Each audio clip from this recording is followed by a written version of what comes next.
नौकरी करते हैं तो जरा सोचिए कि अगर महीनों से आपको वेतन ना मिले तो कैसा लगेगा आपको। और इसी बीच आपकी नौकरी अचानक से चली जाए तो इससे ज्यादा भयानक कुछ नहीं हो सकता, क्योंकि जिंदगी में काफी जिम्मेदारियां होती हैं और सब कहीं ना कहीं नौकरी से ही पूरी होती हैं। करीब 2 दशक से जेट एयरवेज के कर्मचारियों की जिंदगी अच्छी तरह से उड़ान भर रही थी, लेकिन अचानक वे ऐसा टर्बुलेंस झेल रहे हैं जिसके खत्म होने के कभी आसार भी नहीं दिख रहे। अपना दर्द बयां करते हुए उनका गला रूंध जा रहा है, आंखों में आंसू छलक जा रहे हैं। दरअसल जेट एयरवेज आर्थिक संकट में फंसी है, जिसकी वजह से इसके कर्मचारियों को 3 से 4 महीनों की सैलरी नहीं मिली है। उनके लिए बच्चों की स्कूल फीस और लोन की किस्त भरना मुश्किल हो गया है।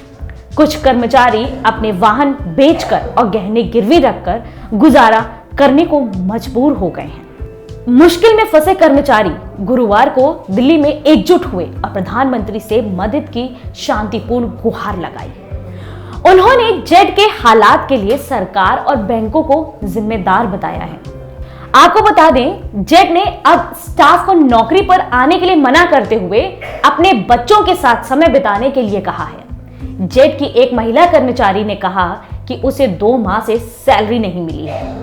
सीनियर ने उससे कहा कि बच्चों के साथ क्वालिटी समय बिताइए, अपनी हॉबी आगे बढ़ाइए। दैनिक भास्कर अखबार के अनुसार 20,000 कर्मचारियों की नौकरी अब कर्जदाताओं के भरोसे है। जेट एयरवेज के पास एक भी दिन की सैलरी देने के पैसे नहीं है। वहीं अंतरराष्ट्रीय एयरलाइन संगठन IATA ने जेट की मेंबरशिप कैंसिल कर दी है। इससे यात्रियों को रिफंड में परेशानी आ सकती है। आपको बता दें कि जेट का संचालन बंद होने के अगले दिन ही यानी कि गुरुवार को हजारों यात्री परेशान रहे। लोगों को फ्लाइट नहीं मिली, जिन्हें मिली उन्हें 2 गुने से ज्यादा दाम का टिकट मिला।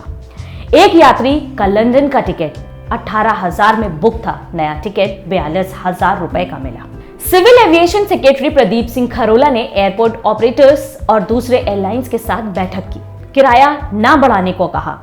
बताया कि मुंबई में 280 और दिल्ली में 160 स्लॉट खाली हुए हैं। ये स्लॉट दूसरी विमान कंपनियों को जल्द ही दिए जाएं।